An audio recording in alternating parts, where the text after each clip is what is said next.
Shalom Bracha, Mishpacha Yekara, abordons à présent l'actualité thoraïque de la semaine qui tombe avec Hanouka, bien entendu. Au préalable, c'est une période où on souhaite que la pluie tombe, et c'est ce que nous souhaitons tous. Il faut que la pluie tombe, mais ce qui est plus important que la pluie, tu sais qu'est-ce que c'est? Non. C'est la rosée. La pluie, c'est beau, c'est magnifique, ça donne de la bracha, bien entendu, mais des fois, elle casse des choses. On a vu les décombres qu'il y a eu, les problèmes qu'il y a eu ces derniers temps à cause de la pluie, qui était comme un mamache, comme un maboule. Pourquoi la rosée? La rosée parce qu'elle est plus douce, plus calme. On la sent pas, elle s'évapore et redescend tranquillement. À tel point que nos hachamim ils disent quand ils veulent comparer la résurrection des morts, ils la comparent à la rosée. D'accord? Beaucoup plus. Mashi baruach umorida geshem. Voilà.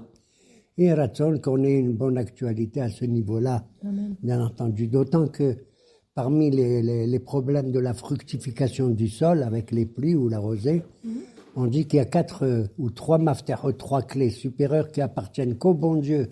Et de temps en temps, il en donne une à un homme comme Eliyahu Hanabi ou Elisha, Ben Shaphat, le disciple d'Eliyahu. Le mot-clé en hébreu, c'est mafteya, mem, pe, tav et het, nachon. Et c'est quoi ces clés? C'est mem, c'est matar, la pluie. Pe, c'est parnassa. Tav, c'est tchia, ça veut dire tchia tametim, la résurrection des morts. Et le het de mafteya, c'est haya, c'est la bonne femme qui accouche be'ezrat Hashem. Tu vois que c'est un miracle, pour ainsi dire. Et toutes les clés, ces clés-là appartiennent à Kadosh Baruch Hu. Il est arrivé que Eliyahu Hanabi ou Elisha, ils ont pris 1 ou 2 clés comme ça, puisqu'ils ont ressuscité un bébé, tu te rappelles? Nachon? Ouais, et que M. Eliyahu, il s'est permis, entre guillemets, que Dieu me pardonne, d'arrêter la pluie, qui est du Rahav contre Israël et tout. Le bon Dieu n'était pas content, ok? À tel point qu'il a failli mourir, lui, Eliyahu, quand il était sous un arbre, et il y avait la famine, et ce sont des corbeaux qui sont venus lui donner à manger. Tu sais d'où? De la cuisine de Ahab, le roi Ahab, incroyable, qui était un roi qui faisait la Avodazara. Voilà. Donc, on va évoquer aussi le fait que quand on écrit un Sefer Torah, à leur époque des Chachamim, des Tanaïm, Amoraïm, il faut l'écrire qu'en hébreu, c'est la langue sainte de Shem. Mais dans leur époque, ils ont dit, il y a une langue où on peut écrire un Sefer Torah, en dehors de l'hébreu, c'est laquelle? Le grec. C'est étonnant, absolument étonnant. Mais c'était le grec de l'époque. Un Sefer Torah avec le parchemin? Avec le Sefer Torah intégral. Nous, on fait plus ça de nos jours. Mais à l'époque, ils pouvaient faire ce qu'ils voulaient, les Juifs qui vivent en Grèce. Et pourquoi? Parce qu'il y a une bracha qui a été donnée à Yefet, un des fils de Noah. Yeft Elohim. Yefet veishkon be'aoleh Shem. Dieu a donné une grande valeur à Yafet, à condition qu'il réside dans les tentes de Shem, c'est-à-dire à condition que lui aussi, il se nourrisse de la Torah, de Aoleh Shem. De nos jours, on n'aura rien qu'un Sefer Torah. Comme il a dit Moshe Rabbeinu, à la fin de la Torah, c'est derrière la dernière mitzvah des 613. Comme Moshe va dire dans la bas dans Vezot Aberacha, Ve'ata kitvu lachem et hashira hazot. Et à présent, écrivez cette poésie, c'est-à-dire le chapitre de Vezot Aberacha avec tout le Sefer Torah. Et donc, il appartient à chaque juif d'avoir un Sefer Torah ou d'acheter un Sefer Torah, d'accord, écrit par un sophète qui est cachère comme il convient et tout. Et la halacha, lo lagdim kaneh leveshet. Rapidement, quand on mange, il y a une halakha aussi. Tu sais, même pour manger, les hachamim, ils se mêlent. Ils disent que quand tu manges, tu n'as pas le droit de parler. Shema yakdim kaneh laveshet. Parce que quand tu manges et tu parles, tu risques de t'étouffer, de faire en sorte que l'œsophage et la trachée artère, ils se mélangent entre eux, et puis barminan, tu t'étouffes. Alors, c'est pas bien. Donc la halakha, c'est pour notre santé aussi. Bien sûr, pas aussi, surtout. Mais ouais, elle parle de la santé même quand il faut se laver, quand il ne faut pas se laver, etc. etc. La Torah s'occupe de toute la vie, du plus grand détail au plus petit détail. Et à propos de Hanouka, c'est quoi l'histoire avec Keren Ashor? Ah ben oui, bon, on est à la période de Hanouka, ça y est. Bezrat Hashem, que Dieu nous éclaire dans cette obscurité. D'ailleurs, ça correspond même à la paracha de Miketz. Miketz, que Pharaon il fait un rêve.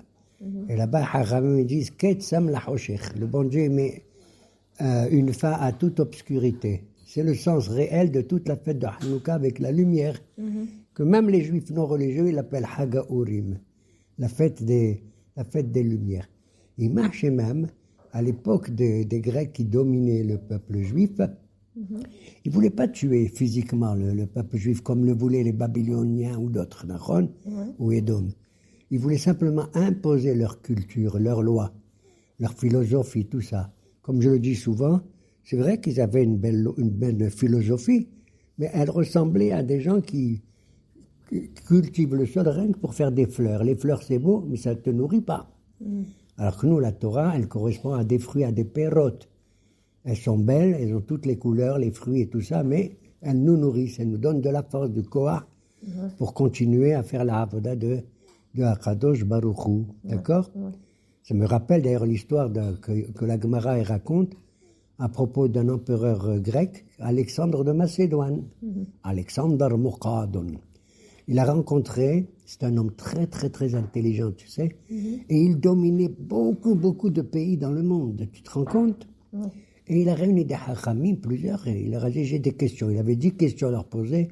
Moi, je vais vous dire les questions les plus simples. Il leur a dit, dites-moi, selon vous, quelle est la définition d'un homme sage, d'un hacham? Tous ensemble, ils lui ont dit, hacham, mi ou hacham, aroet anolad. Celui qui est hacham, c'est celui qui voit le nouveau-né, j'allais dire. C'est-à-dire, c'est quelqu'un qui prévoit que tel événement va avoir telle conséquence. C'est ça le nolad. Ce qui va arriver après, pas seulement la chose qui arrive maintenant. Et il dit, c'est beau. Maintenant, je vous dis, Ezeo Gibor, quel est l'homme fort? Ils ont cru qu'ils allaient dire c'est Goliath, pas du tout. Akovesh et Titzro, celui qui domine son propre penchant, le penchant du mal. Parce que moi, si je gagne quelqu'un, ça veut dire que si je l'ai gagné, c'est parce qu'il est faible. Donc je ne suis pas Gibor. Et si j'ai perdu, je suis faible. Ça ne veut pas dire que lui, il est Gibor, c'est parce que je suis faible.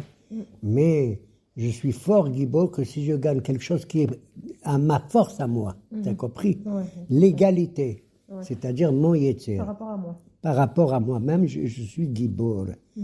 La troisième chose qu'il leur a posée, Ezewachir, à sa mère, Behelko, leur répondu.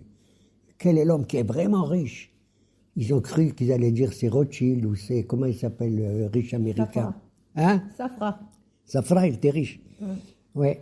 Et ils leur ont dit, non, pas du tout. Ezewachir, à sa mère, Behelko.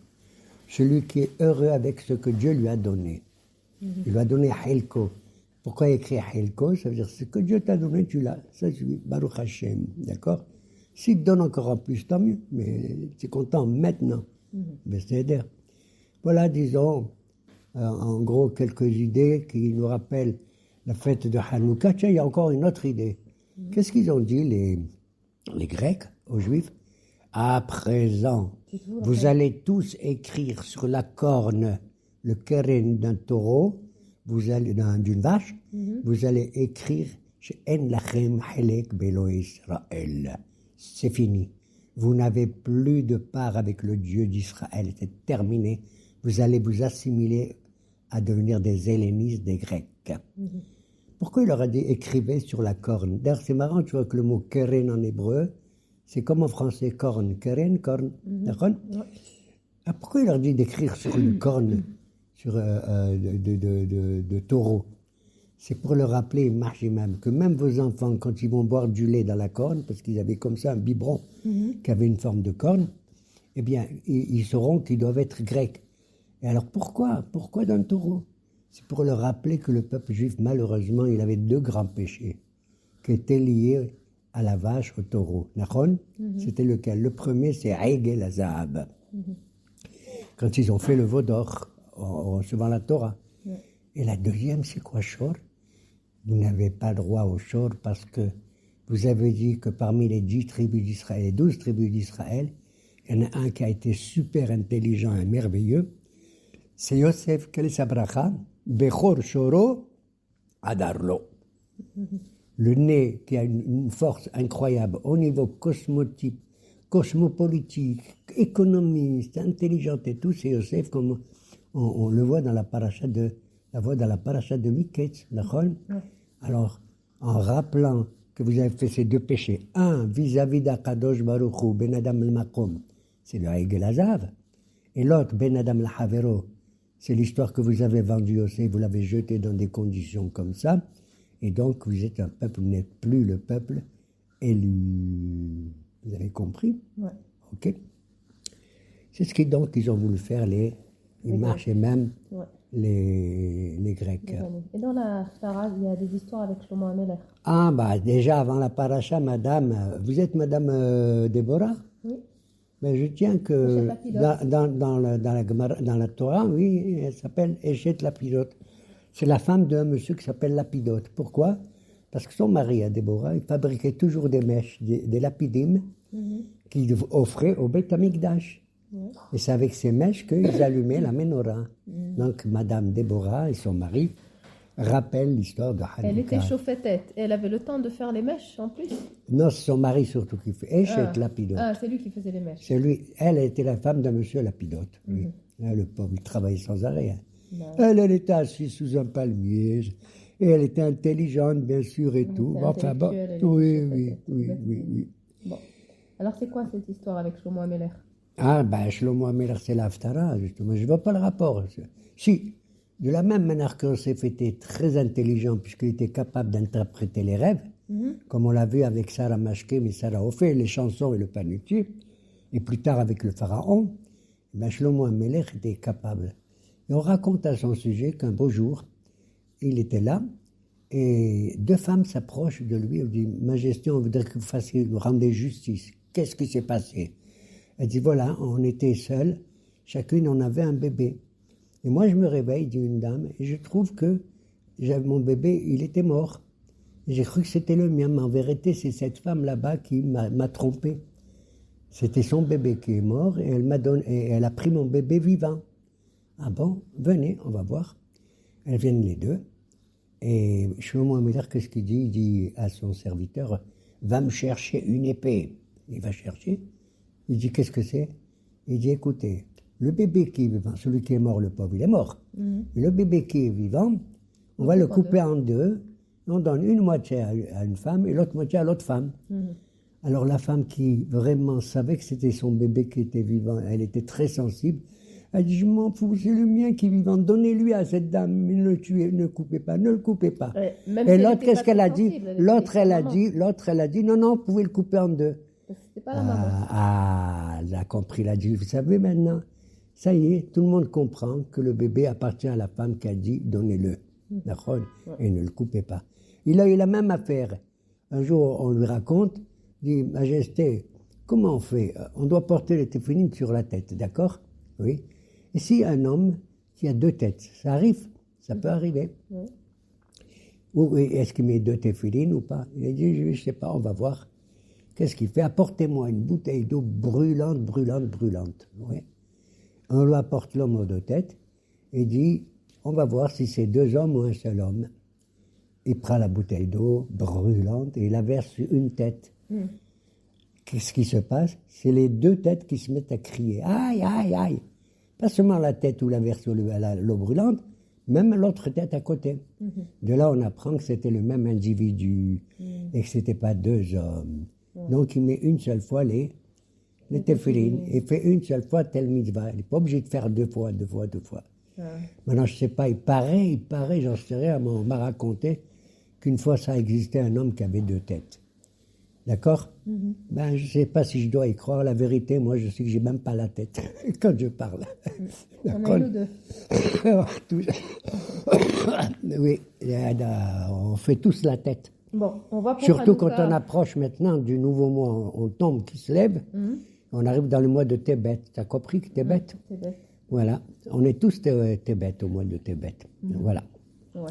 La paracha, c'est quoi? C'est Miketz, mais avant, à Hanouka, on voit que les Maccabim, c'était des Kohanim. Ils ont laissé la Torah, ils ont fait la Milchama. C'est toujours la même marloquette que j'ai avec les gens les plus proches, comme par exemple avec l'un de mes fils. que j'ai dit, il faut combattre quand c'est Pikuach Nefesh, que Dieu préserve, Nachon. Et il est venu mon fils, il me dit, papa, oui, je suis d'accord avec toi, mais il y a une chose, la Torah est plus importante que faire la guerre. La Torah est plus importante. Je lui dis, mais je suis d'accord avec toi, la Torah. Mais quand je lis la Torah qui est importante, qu'est-ce qu'elle me dit? Qu'il faut combattre.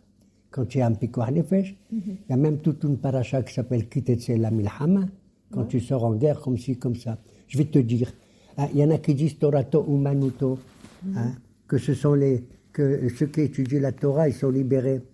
D'accord? Ouais. Eh bien non. La preuve, ils ont dit, on est comme la tribu de Lévi, que les autres tribus font la guerre, mais Lévi, non. Alors je lui dis, tiens, Tchazi Lévi, je vais te dire.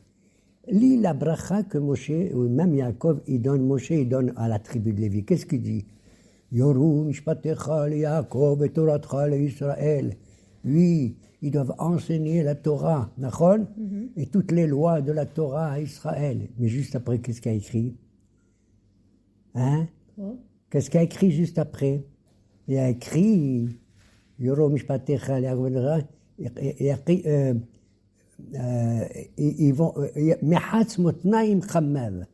Ils vont casser en deux les ennemis à travers leurs hanches, au bas de la poitrine, et tous ceux qui vont être leurs ennemis, ils vont s'enfuir, d'accord? Donc tu vois que même la tribu de Lévi, elle doit faire la guerre à un certain moment. Or, nous sommes actuellement dans une période que je peux appeler personnellement comme une Mehemet Mitzvah.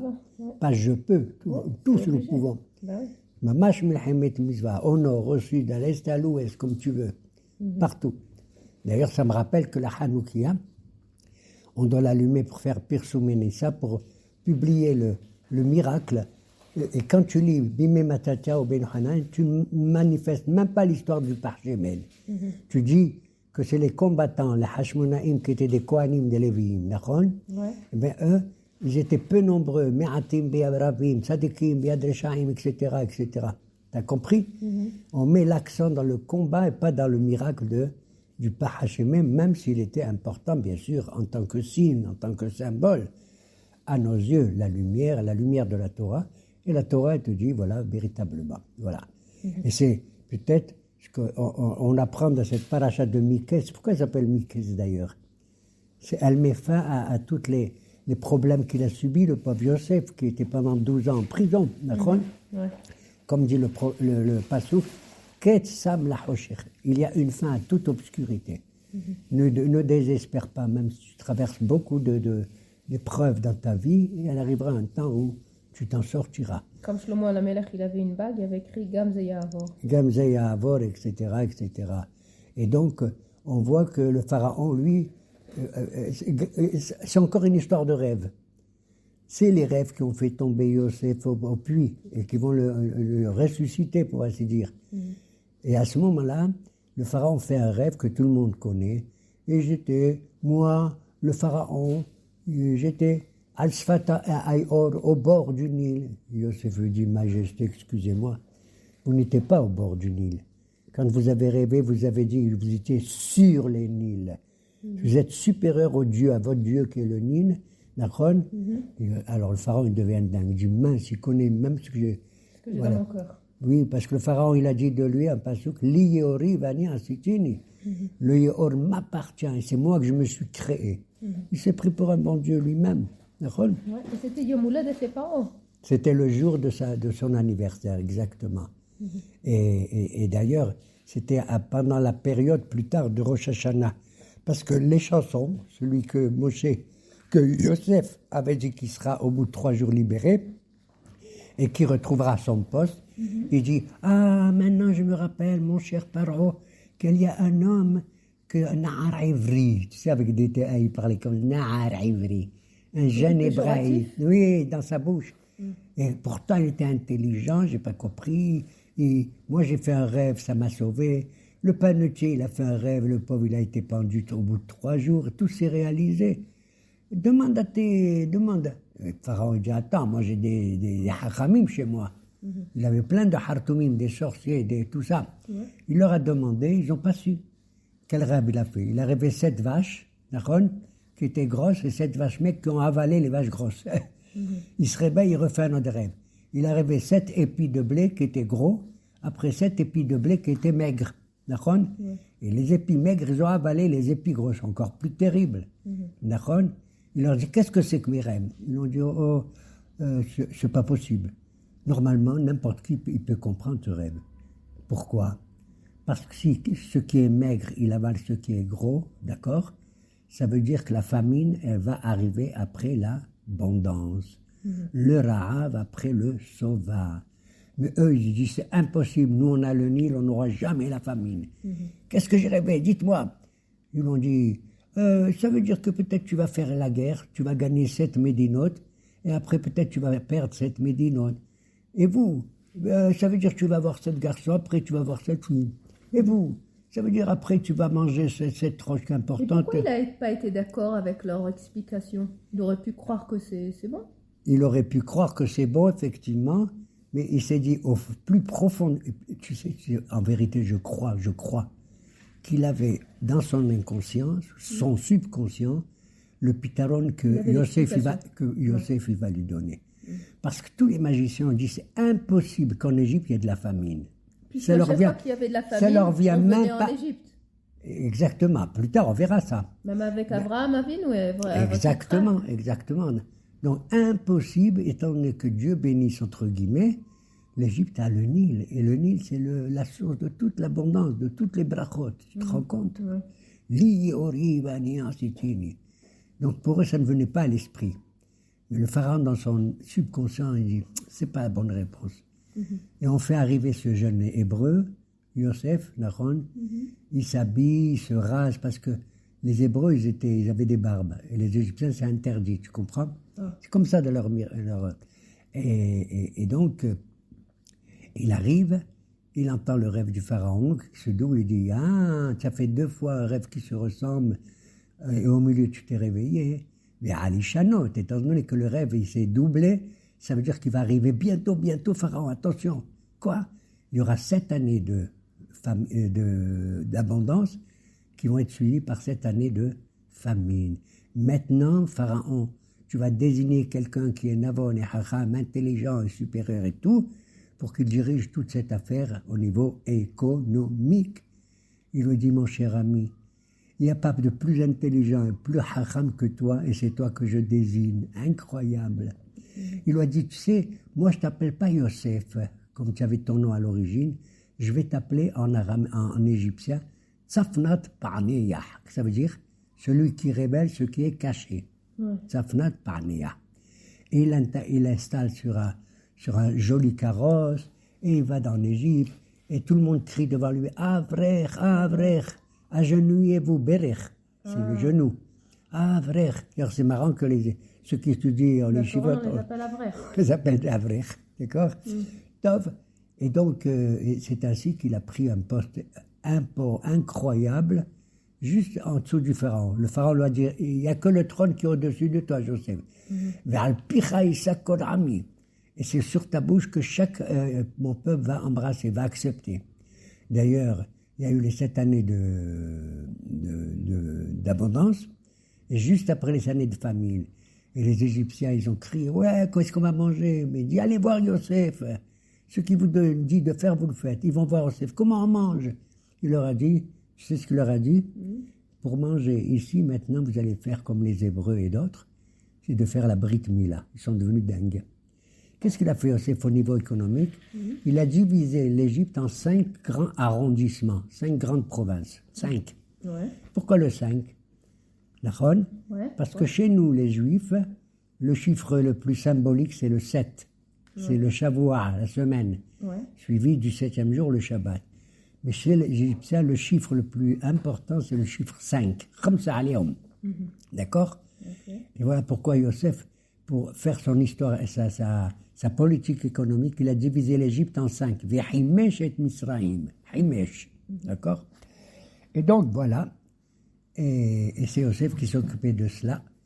Et toutes les jeunes filles qui le regardaient d'en haut, elles avaient des bijoux, ils tombaient. Et il y avait une fille, la pauvre, elle s'appelait Osnat, Nahon. Elle a fait tomber son pendentif. Il y avait écrit dessus qu'elle était la fille de De Dina, Yaakov. la petite fille de Yaakov, Il y avait écrit. la fille de Dina. Il y avait écrit. Descendant de C'est Yaakov. Yaakov qui avait écrit ça sur la petite, sur Dina, sur Osnat. Et voilà. Elle lui a envoyé Avec parce Di- que est-ce qu'elle savait que lui aussi faisait partie de la famille de Yaakov? Je ne sais pas si elle savait ou pas. Peut-être que si. Et oui, puisque l'autre, il a dit Na'ar Ivri. Donc tous les Égyptiens, ouais, c'est un hébreu, c'est un hébreu. Donc elle aussi, mais elle n'a pas fait exprès. Le pendentif est tombé, il regarde ça, il voit c'est Osnat. Elle s'appelait comme ça. Osnat Bat Poutifera, elle a été adoptée par Poutifera, la femme atroce chez qui se trouvait Yosef Nachon. Et c'est ainsi qu'il se marie avec elle. Et ils vont avoir 2 enfants avant qu'il y ait la famine. Un, c'est Ménaché et l'autre, c'est Ephraïm. Pourquoi ils les appelaient comme ça? Parce que Ménaché, ça veut dire Nashani Elohim et kol Amali et kol Betavi. Ça veut dire, je l'ai appelé mon oubli, j'oublie. Je veux oublier tout mon passé, mon père et mes frères et tout. Entre guillemets, le pauvre, il a souffert. Et il a cru que même son père avait donné l'ordre de le jeter dans le puits. C'est pour ça qu'il a dit, je veux oublier même mon père, la maison de mon père. C'est incroyable. Mais il a pensé comme ça. Voilà pourquoi il appelle Ménage et Nishani, j'oublie. Et le deuxième, il appelle Ephraim, Ephraim Elohim. Et le deuxième, le bon Dieu m'a fructifié, il m'a donné la richesse, il m'a donné la puissance et tout. Et il m'a donné vraiment une position incroyable dans toute l'Égypte, à tel point que tous les gens qui étaient dans la famine autour, et surtout Israël était dans la famine, ils allaient en Égypte pour s'approvisionner. D'accord? Et c'est ainsi que Yaakov Avinu, il a dit, allez, descendez voir en Égypte, allez acheter. Ils descendent, tous, sauf un, sauf Binyamin.